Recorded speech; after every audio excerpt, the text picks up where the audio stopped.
When y'all seasonings get hard, do y'all still use it or go buy more? What kind of question is this? Do I buy more?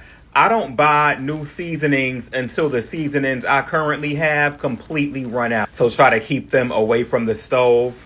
Maybe. If anybody out there understands food science, can y'all break this down for us? Now, I do have some seasonings that are pretty hard, so the age-old question is, do you just throw them away or do you keep them? And why does this happen in the first place? I will say there's a time and a place to get rid of your old seasonings, but we can go over that another day. And yes, I'm looking at you that have spices in your cabinet that have a Best By date starting with 1/9. So the main reason spices clump is because they're hygroscopic. That's a fancy word essentially saying that they're attracted to water. So when moisture enters the spice jar, it kind of dissolves some of those particles and they stick together, which causes those clumps in your spice jar. This particularly happens for a few reasons. One could be improper storage. That's why it's recommended to keep your spices in a cool, dark place. Food scientists just don't say it for fun. The second reason that you're exposing your spices to moisture. So you know you're cooking a delicious soup, you're cooking some greens, and you want to put your spices directly in the pot, and you just open this and sprinkle in the pot.